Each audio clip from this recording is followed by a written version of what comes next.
6 से 8 महीने का समय बचा है। ऐसे में आज मेरे साथ स्टूडियो में एक ऐसी शख्सियत हैं जो मंत्रालय की जिम्मेदारी से मुक्त होकर बिहार बीजेपी के संगठन की जिम्मेदारी संभाल रहे हैं और जी जान से बिहार एनडीए के 225 सीटें जीतने के लक्ष्य को पूरा करने की कोशिशों में जुटे। ये शख्सियत हैं बिहार बीजेपी प्रदेश अध्यक्ष डॉक्टर दिलीप जायसवाल। बहुत बहुत स्वागत है सर आपका। मेरा पहला सवाल 22 मार्च यानी बिहार दिवस, सबसे पहले बिहार दिवस की सभी को बहुत बहुत बधाई, आपको भी बहुत बहुत बधाई। बिहार समेत 27 राज्यों में 76 जगहों पर बिहार दिवस मनाया जा रहा है। देश की राजधानी दिल्ली जहां जहां अभी आपने सरकार बनाई है वहां भी बिहार दिवस मनाया जा रहा है। जहां आपकी ताजा ताजा सरकार बनी है, कितना बड़ा पल आपके लिए, कितना बड़ा पल बिहार के लिए और कितना बड़ा पल एनडीए के लिए? जी नमस्कार। आज बिहार दिवस पूरे देश में और पूरे दुनिया में मनाया जा रहा है और भारतीय जनता पार्टी ने अपने केंद्रीय मंत्री जो बिहार से हैं, बिहार सरकार के मंत्री, सांसद, विधायक, ऐसे 27 राज्यों में 76 जगहों पर बिहार का उत्सव, बिहार दिवस मनाने का फैसला लिया। और आज मुझे आपको बताते हुए खुशी हो रही है कि पूरे देश के अंदर बिहार दिवस जहां भी मनाया जा रहा है, सभी जगह जो बिहार के भाई बहन हमारे बाहर रहते हैं वो गौरव महसूस कर रहे हैं और उनको लग रहा है कि जन्मभूमि से कर्मभूमि तक आज बिहार की विरासत, संस्कृति और बिहार के लोग उन्हें याद कर रहे हैं। तो आज बहुत ही उत्सव का माहौल था पूरे देश के अंदर। जहाँ जहाँ भी बिहार के लोग हैं उन लोगों ने बिहार दिवस को उत्सव के रूप में मनाया। और सबसे अच्छा जो देखने को मिला, मैं आज दिल्ली में था, मुझे ये देखने के मिला कि दिल्ली के लोग बिहार के लोगों से कितना प्यार करते हैं। ये बिहार के लोगों की सबसे बड़ी सफलता है कि कर्मभूमि में उस मिट्टी से प्यार, वहाँ के हमारी संस्कृति से प्यार और वहाँ के लोग हमारे बिहार के लोगों से प्यार करते हैं। तो ये एक अच्छा माहौल पूरे देश में बना है। बिहार के ब्रेन की तो सब तारीफ करते हैं, सब सम्मान करते हैं, बिहार से सब प्रेम भी करते हैं, प्यार भी करते हैं। लेकिन अभी चूंकि आपने दिल्ली की बात की, तो दिल्ली अभी विधानसभा चुनाव हुआ जहां आपने बहुत बड़ी जीत हासिल की। सबसे पहले आपको बहुत बहुत बधाई। और उस दौरान एक पूर्वांचली का मुद्दा उठा था। उसके बाद जो अब तस्वीर नजर आ रही है दिल्ली की, और दिल्ली में जो सवाल पूर्वांचली को लेकर उठाए गए थे, अब वहां पर अगर बिहार दिवस मनाया जा रहा है, ये कितनी बड़ी संतुष्टि है बिहार के लिए? ये हमारे लिए बहुत ही गौरव का क्षण है पूरे बिहार वासियों के लिए। जिस तरह से पूर्ववर्ती सरकार, अरविंद केजरीवाल की सरकार ने पूर्वांचलियों को और विशेष करके बिहार के लोगों को और अपमानित करने का, नीचा दिखाने का काम किया था, उन्होंने, पूर्वांचलियों ने, बिहार के लोगों ने दिल्ली में भारतीय जनता पार्टी की सरकार बनाकर आज इस बात को साबित किया कि हम दिल्ली के हैं, हम जहां रहते हैं उस कर्मभूमि से हम प्यार करते हैं और सरकार और शासन दोनों में हमारी सहभागिता है। मैं धन्यवाद देता हूं दिल्ली के और केंद्रीय नेतृत्व, भारतीय जनता पार्टी के केंद्रीय नेतृत्व, दिल्ली के मुख्यमंत्री रेखा गुप्ता जी को कि उन्होंने भी आज बिहार दिवस के अवसर पर पूरे पूर्वांचलियों और बिहार के लोगों के साथ इस उत्सव में शामिल हुए और यहाँ का एक माहौल आज उत्सव का माहौल था। आपसे दिल्ली से जुड़ा एक और सवाल करूंगा, उसके बाद मैं सीधे बिहार की पॉलिटिक्स पर आ जाऊंगा। मैंने अभी ये दिल्ली के गलियारों में आहट सुनी थी कि आम आदमी पार्टी, केजरीवाल की पार्टी बिहार चुनाव में भी उतरने वाली है। आपके लिए सरप्राइज करने वाली खबर है, झटका है? देखिए, ये कैसे ले रहे हैं इसे आप? ये न सरप्राइज है न झटका है, ये हास्यास्पद है, ये बहुत ही हास्यास्पद है। और अगर आप बिहार में इस बात को बोलेंगे कि आम आदमी पार्टी बिहार में भी पांव पसारने का प्रयास कर रही है, तो वहाँ के सभी लोग इस पर माने हास्यास्पद हंसेंगे। उनको लगेगा कि ये किस तरह की बातें कर रहे हैं। आम आदमी पार्टी का कोई बुनियाद भी वहाँ पर नहीं है। जिस तरह से झाड़ू से जब सफाई होता है, उसी झाड़ू की सफाई दिल्ली से हो गया। दिल्ली और दिल्ली के जो सरकार उनकी चली गई भ्रष्टाचार के आरोप में, वो सपना भी नहीं देखें कि बिहार में वो अपना कदम भी उतार सकते हैं।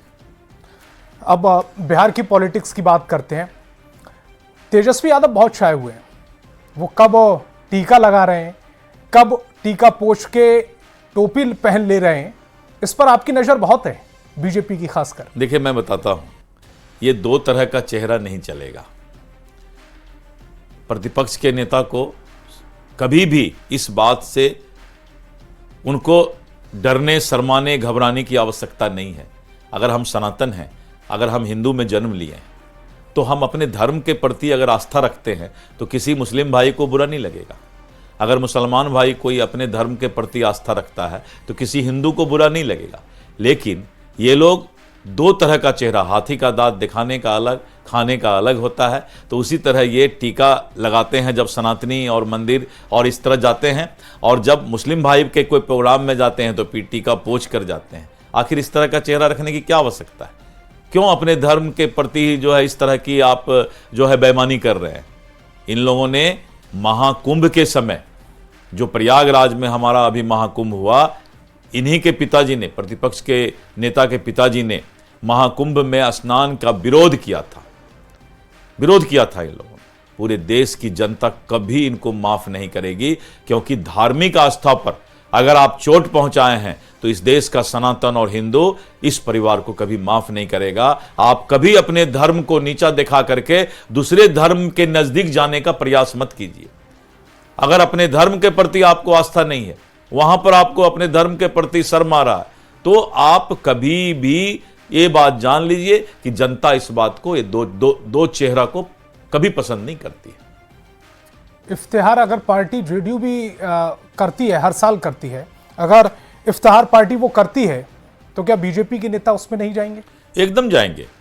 हम तो, मैं ऐसे जगह से चुनाव जीतता हूं जहां कश्मीर के बाद सबसे ज्यादा मुस्लिम अकलियत भाई की आबादी किशनगंज में है जी। और वहां के अकलियत भाई, मैं तो बीजेपी का नेता हूं, लेकिन मेरा प्यार जो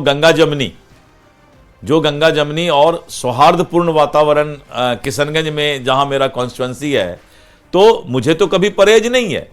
हम तो इस देश के, हमारे लोकप्रिय प्रधानमंत्री श्री नरेंद्र मोदी जी का कहना है कि 140 करोड़ देशवासी हमारे परिवार हैं और सबका साथ सबका विकास। इसीलिए कहीं भी हमें कोई परहेज नहीं है। मुझे और सभी लोगों को सभी धर्म का आदर करना चाहिए, और धर्म के प्रति अगर आदर है तो वही इंसानियत है, वही मानवता है, वही इबादत है, वही पूजा है।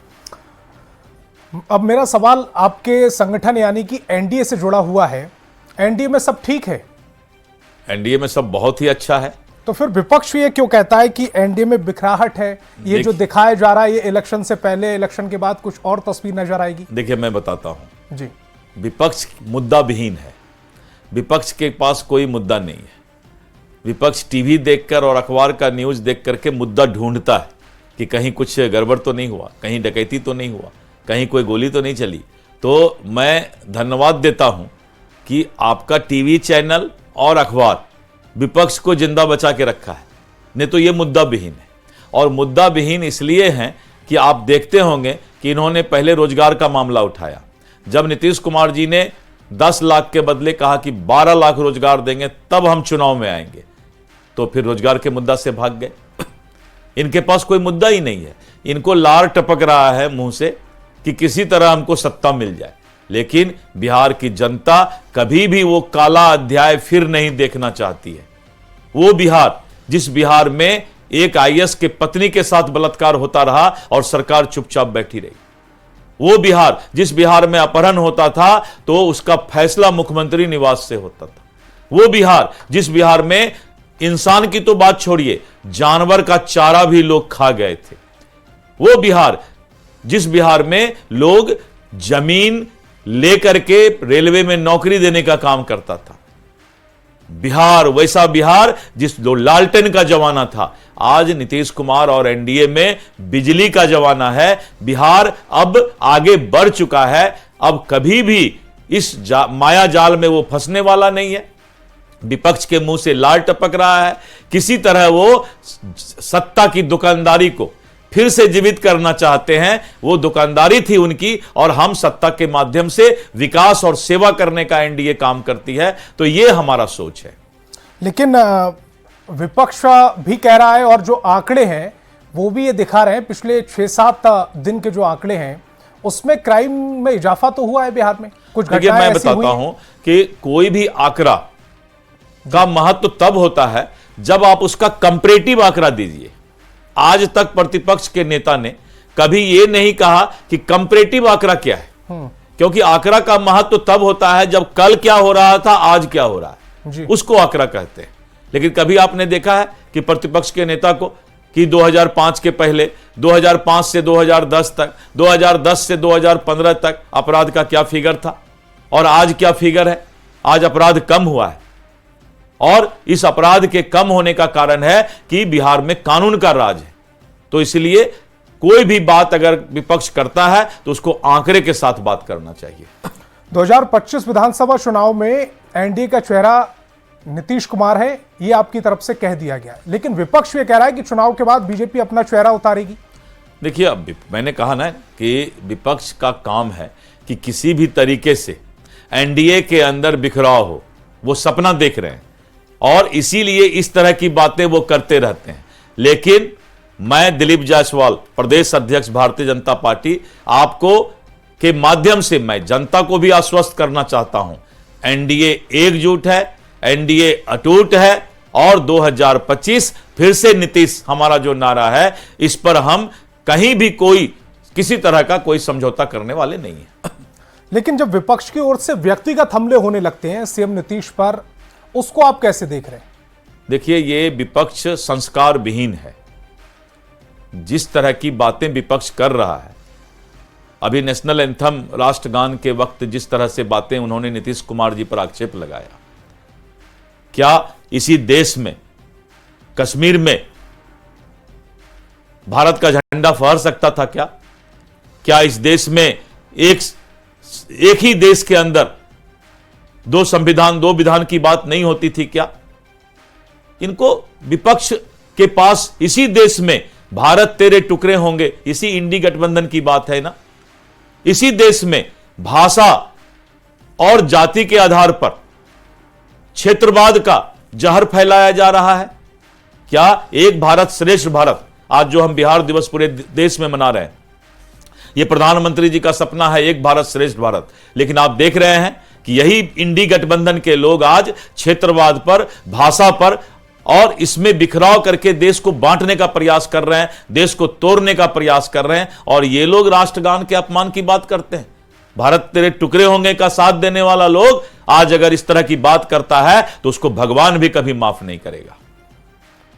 एनडीए में जो आपके सहयोगी दल हैं उसमें सीटों का फॉर्मूले को लेकर कई तरह के असमंजस की स्थिति पैदा हो रही है कि क्योंकि 5 दल हैं आपके, 5 दलों में सीटों का बंटवारा, क्या आप जेडीयू के साथ इक्वली सीटों का बंटवारा करेंगे या फिर इस बार आप बड़े भाई की भूमिका में जा रहे हैं? किस तरह का बंटवारा देखने को मिल सकता है? देखिए, ये काम तो शीर्षस्थ नेतृत्व का है।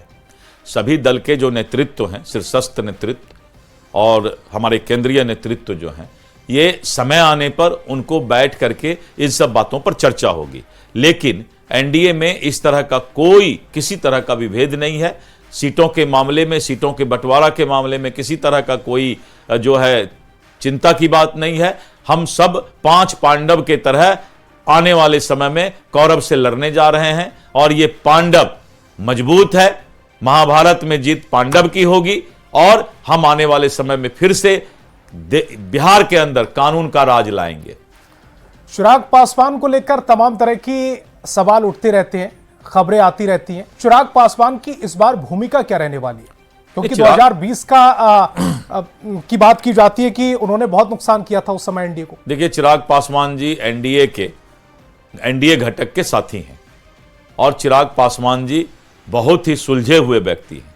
इसलिए वो एनडीए के जो अनुरूप जो काम होना है, आज वो उनके साथ खड़े हैं और उनका बार बार आपके टीवी के माध्यम से भी मैंने न्यूज 18 में बहुत बार उनका बयान देखा है कि वो एनडीए और एनडीए के नेताओं के प्रति अपनी आस्था व्यक्त करते हैं।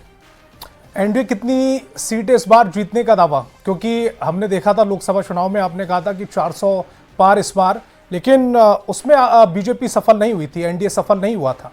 इस बार 225 का नारा दिया जा रहा है।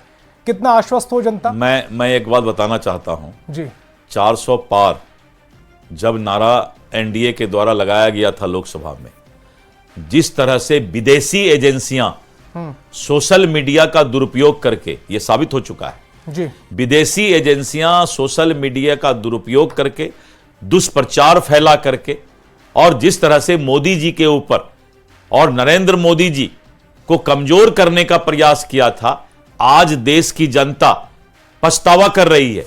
और यही कारण है कि वही 400 का टारगेट जो हमने पूरा नहीं किया, उसी का फल है कि आने वाले 25 साल तक अब इस देश में जहां भी चुनाव होगा वहां लोग नरेंद्र मोदी जी की गारंटी पर विश्वास करेंगे। और आपने देख लिया हरियाणा, आपने देख लिया महाराष्ट्र, आपने देख लिया दिल्ली, आप देख लीजिएगा बिहार, आप देख लीजिएगा बंगाल, और आने वाले समय में वही 400 का जो हमारा रह गया है अंदर का कसक, वो कसक आप पूरा देश में अब हम पूरा करने जा रहे हैं। इस देश की जनता ने अब मोदी जी और मोदी जी के गारंटी पर विश्वास करना शुरू कर दी है। ठीक है सर, आपने हमें ज्वाइन किया, बहुत बहुत शुक्रिया। हमारे सवालों का बहुत बेबाकी किस्से के साथ आपने जवाब दिया, उसके लिए भी बहुत बहुत शुक्रिया। और आगे के चुनाव के लिए आपके लिए बहुत बहुत शुभकामनाएं। बहुत बहुत आपको जो अब नई जिम्मेदारी दी गई है उसके लिए बहुत बहुत बधाई। बहुत बहुत धन्यवाद। आप ये एक्सक्लूसिव इंटरव्यू आप देख रहे थे डॉक्टर दिलीप जायसवाल, जो बीजेपी